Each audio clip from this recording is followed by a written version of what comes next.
We're gonna find a female or at least somewhat feminine friend. I'm sorry, balcony. We have someone who called out, "I'm also gay." I tried. And offered we could have an all-gay stage. Those words don't make sense. And now we have people yelling out, "Bye, bye." Wait, what? Oh, blind? Oh, fuck this, yeah. Holy shit. This is insane. I completely forgot this. I was thinking about this. What's your name, sir? Rory. Rory, are you totally blind? Yeah. Can't see anything. I'm sorry, I'm defining it for you. But like some people go like, "Oh, I'm." I can't. How do we get you up there? I don't. Okay. All right. You can walk. Okay, Rory. It says Rory's sister's gonna bring him up.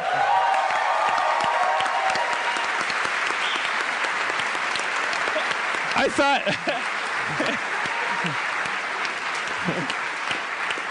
I'm sorry, gay lady, but if you're upset, then you're a terrible person. Okay. I'm assuming Rory's sister has been through worse than this. Like, this is some precarious shit even for the sighted. Are we cool? Should I take over from here? Yeah. Okay. Shit. This is like unreal that this is happening right now. Okay. All right. Oh, wait. Sorry. Hold on. Stay still for a second. I want to move some stuff for you. Fuck, Okay. I cannot actually believe this. Wait. I'm gonna sit you in the chair that I was sitting in. I'm really flustered, because I feel very nervous that I'm gonna put this mic in this stand and I'm gonna sit you in this chair. Okay. So the chair is right here. I'm sorry if I'm being politically incorrect by like. I always say fuck political correctness. I'm against it. And I thought you were gonna say I always say fuck political correctness. I can't fucking see. Well, that's you. Who is this fucking guy? Aaron Hillis, everybody. Aaron Hillis. He loves ice. Rory, he loves ice. Are you a drinker? Do you need? Yeah. Oh yeah. Okay, let's help this guy out. Oh my yes. Can we get a cup from back there? And so, because there's only. If I have a story I can share that I thought was actually very relevant to the conversation. Not to say that like the black culture is necessarily like homophobic, but like the idea of certain black people who want equal rights but are still homophobic. I had an experience that was very like exemplified that. Because I sort of have this problem where whenever I'm drunk in public, I forget that it's not okay to make racist jokes. so like it was. I think they call that racist. So, all right. So I know you can't see, but I want you to know you're killing right now.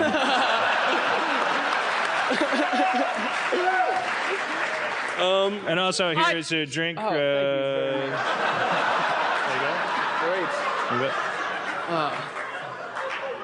Great. I feel terrible about this, but you realize there's not a podcast going on right now.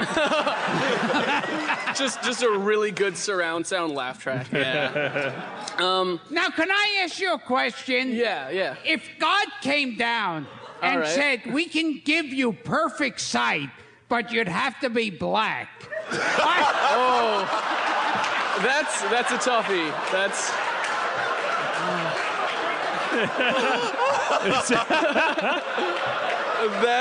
control. Wow, it just hit me that Gilbert Gottfried just said something to me. That's holy fuck. This is not real. Okay. All right, what was the story. So yeah, like I said, like I get drunk and forget that I can't just shout like racist jokes. So anyway, there's this like I was just standing outside and like there's just a bunch of people standing around in my college, and like one kid said something about like being white. Like he was just like, oh, he said something about how white he was. So naturally, I was just like, oh, white power, and and like a racist joke. And then like some. And then there was some black kid standing around, and like he kind of like felt like he was like pissed at me. So I was just like, oh shit. So I just went up to him and I was like, hey man, like I don't really mean it. I'm just drunk. I'm just joking around. Obviously, like I don't mean it. And he was like, all right, whatever. We like exchanged told each other names and stuff. And then like a minute later, I think he was in a frat, and I think maybe he was talking to one of his pledgers or something. But he called some kid a faggot, and I was like, dude, you can't get mad when I make a racist joke and then call someone a faggot. Like, that's not okay. And he was just like, oh, really? And he got all defensive. And I was like, yeah, 'cause, blacks are like, they get shit. And then, like, so do gay people. And, like, he got all defensive. And he was like, oh, really? Got all like, oh, really? Gays have gone through the same shit that blacks have? And I don't know. I mean, they're not shooting gay people to death in Ferguson. There's I was going to say. But they still hang them and beat them.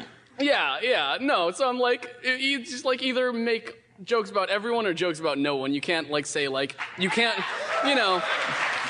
like, I'm not gonna say, oh, you can make jokes about black people, but as soon as you make a blind joke, fuck you. Like,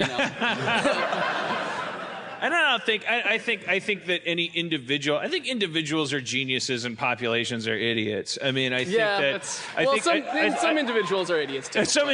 Many individuals are idiots too. Yeah. But I do think if you cornered an individual person from the quote unquote black community and deposed them about that, they would go, oh, you're absolutely right. But I also think that you get swept up in the idea that, and I don't say this for applause because I'm a white person. I please don't applaud after I say this, but this is the thing that I always remind myself of.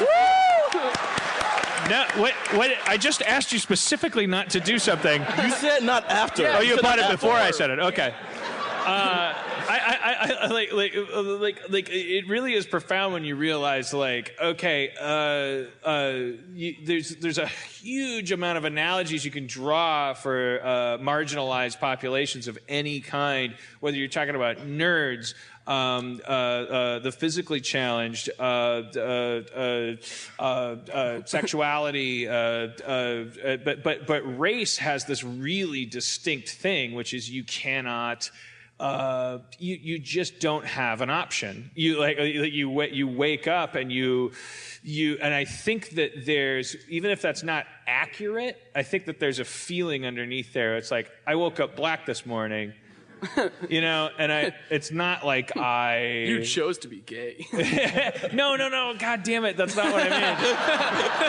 That's not what I mean at all. You chose to be a woman. I just mean that gay people can look like straight people in line at the bank. You mean that there's this overpowering presence of race all the time, what you're saying, right? I mean that racism is really, really, really easy to accomplish. You can accomplish it through closed windows of cars. You can accomplish it across countries. You can accomplish it like through binoculars. Like it's like really unfairly like easy to knock out. Though, we've had so much time to be racist or learn what racism is. Like, we've had race in this country since we had this country, and we always folks about it. And all these other social issues that come up, people don't give them much time. They haven't had 150 years to say, oh, yeah, maybe I'm wrong about that. But please, everybody that's gay that's listening to me, don't mistake that for me saying that anything is harder than anything else. I understand also. I'm going to say that being black is harder than being gay. I'm sorry.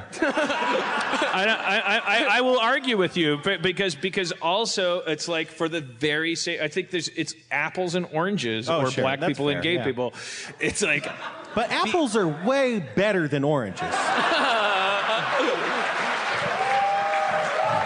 right. Well, it's come to that point in the conversation where it's just a bunch of straight white people like explaining things to black gay people, and it's like whatever. It won't do any good from here. If it's apples and oranges, do I get cherries?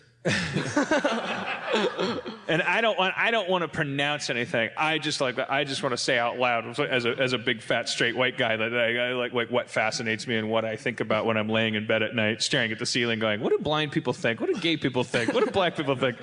But by the way, God damn it, I'm a huge fan of Blindness. Oh yeah, it's good. Well, I can give you the advice. It's like it's a lot cooler, from the outside, it's really it's not It's not fun to be deprived of 90% of your primate senses. I mean, yeah, it's you. Yeah. Have you heard me on the podcast talk about your? I'm actually like I think I'm like 10 or 15 episodes behind. So my sister was telling me like she was saying like in episode like 109 or something you were talking about blind people, but I have not gotten there yet. So. I said you're full of shit. Yeah. I said you're the reason Ralph Nader got so many votes.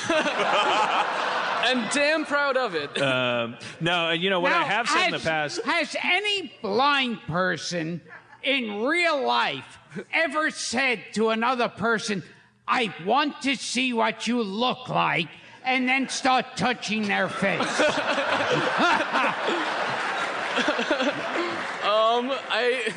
I don't know all blind people, so I can't.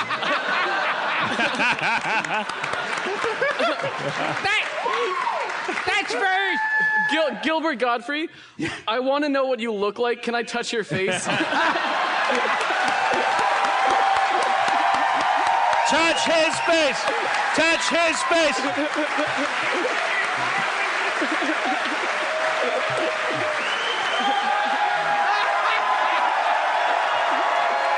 Gilbert, get your face over to this guy.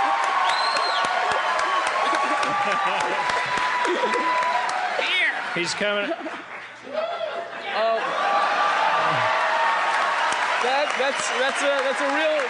That's a real nice face you got. Anyway, the answer to that question is yes. Yes, it just happened. Can I just touch your face?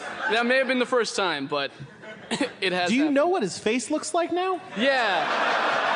I mean, I think I already knew. Now, was the movie Scent of a Woman totally full of shit? I'm not familiar with that. Are you saying you didn't see it? I did not. Well played. No, I did not. Old school blind jokes. No, you would not be surprised, like, how many of my friends just, like, something will happen that I didn't expect, and they'll be like, huh, did you not see it coming? And I'll be like, all right, that was moderately clever the first 7 times. But I got hit by a brick. And now it's like, I don't... So, Roy, I just want to get some background because, Yeah. I mean, being blind could... Yeah. what's the backstory? Born that no, way? Or? I was born blind in my right eye, and I always had problems with my left eye. Like, I could never, like... really read, I could never really read, I could kind of read large print, but not really, like, that well, so I always read Braille, but, like, I could see well enough to, like, get around and stuff like that, but, there's, like, a lot of detail to go into, and I, honestly, at this point, I can't tell, because I've, like, told this story so many times that I can't tell if it's boring, or if I'm just bored of telling it, but, It's probably somewhere in between. yeah, it's like, all right, then I'll give a somewhat like very compacted. few people have made contact. This is going to be boring. It's me explaining like why I thought it would be interesting to have a blind person up. But it seems like such kismet. I was just thinking about this yesterday. I was thinking about this coming to New York, going, we have a podcast. It's a new society. I bet we have a lot of blind listeners. I wonder if anybody out there, like we've never brought a blind person up on stage. I just want to point out that it's like magical, but for me, You're so blessed. You're like a magical blind person. We're all secretly magical. We just don't tell it. I feel like you it. could help me golf better. Yeah. You're like the hitch of not seeing. Yeah, more or less, I guess. But I mean, this is a dumb digression, and I think it's like a pre-internet like kind of thing. But I remember being fascinated to read that deafness compared to blindness, even though it technically quote unquote impairs you less, because obviously as humans we rely on our eyes more than we rely on our ears, but that deaf people are basically, for lack of a more diplomatic or longer way of saying it, that they are more alienated, isolated. Yeah, I mean, you can, like, if a deaf person can get around better, but I mean, like, obviously there's a whole language language thing, like, some deaf people can speak, and read lips so they can communicate fine, but, like, yeah, obviously, like, sure, if you're blind, you can't see anything, but, like, you can still just ask people, and, like, you're still, like, perfectly able to communicate, so it's... I also kind of wonder how much the internet changed that, because the internet changed everybody's lives in this audience who can see and hear. But there's like before the internet, there was like deaf people and blind people, and it's like the internet couldn't have polarized those communities more, because if you're blind before the internet, you had the internet of talking to people. And deaf people didn't. Oh, they took away our one advantage over deaf people. And then once the internet happened, that was the one thing we had above them. And now, dude, are deaf people like vampires and werewolves in Underworld? It's like blind people, deaf people, and like people in wheelchairs, and we're all at war with each other. I see that movie. It was like, it's all a big joke to me. I love it. Well, this is great. I'm very proud of myself for this. You know what? I mean, you did a good thing. You have definitely improved my life. I really thank you a lot. I hope you'd like to play Dungeons and Dragons with us. Fuck up here. yeah! Jesus, All right. I love Dungeons and Dragons. Spencer, you better not fuck this up. Well, I mean, I hope. Is it? Should I give you the character sheet? No, I mean. That is a really good question. I've just been stewing over here. I didn't know what to say. If I could, like, I'm trying to think, like, I could play, like, Cork, and I just, like, know most of his, like, attacks anyway. Pretty much just attacking with the sword. Plus, I really want to fuck things, so, like... All right. I don't think I would, not to mention, like, no one else uses their character sheet anyway, so I don't think I'd be at too much of a disadvantage. I guarantee you that, I have looked at mine as much as you would yours. I guarantee it. Yeah. I'm not worried about it. I played D&D over the summer, and yeah, it was a lot of fun. Awesome. Yeah. Cool. Okay. If I were Spencer, I'd be shitting my pants right now, because I feel like a blind person playing D&D is like I don't know, like a Spanish person taking a salsa class. In what sense? It's like, I don't know. It's just in their blood that they're gonna smell bullshit. All right, I got Sharpie. I'm gonna. Excuse So me. Gilbert, we play this game called Dungeons and Dragons. And I don't know if you've ever played, but basically it's like pretend that what I'm saying is real and pretend you're acting as a character in the setting that I'm describing with my mouth. That doesn't make sense. That makes it all clear. Yeah. I promise it's the clearest way I could do it. You don't listen to the podcast that much, right? I'm not.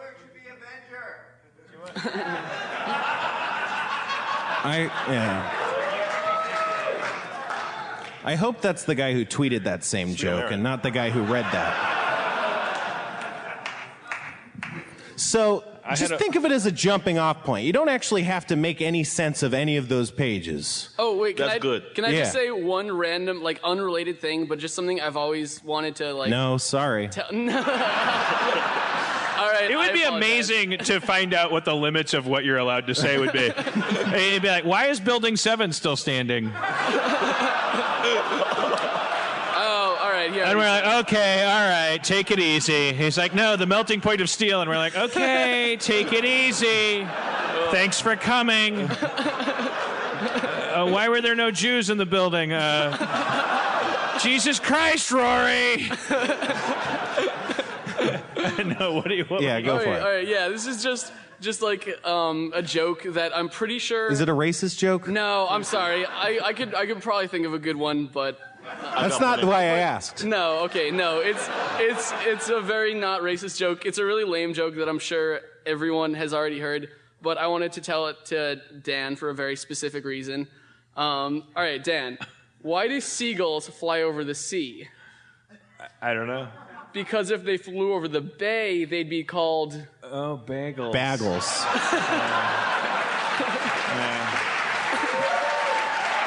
Gilbert Gottfried is like, what the fuck is going on? Because he doesn't know how to say bagel. Yeah, I pronounce bagel wrong, Gilbert. Well, no longer. Yeah, you got to write both Right, of those because things. that's what people keep telling me is just to picture the word bay. right? Is that it? Bagel? Bagel. I think you could Bagel? say it both ways, though. I think, like, if you actually look stuff up, a lot of these words that are contentious, both of the pronunciations are just right, and everyone just argues about it like it matters. I would like a bagel. I've never had tomato. Just all know. I would like a bagel. Again, I'm not going to correct it. I think it's all good. I'd like a bagel. From Ronald Reagan. Because it's vague. Vag? All right.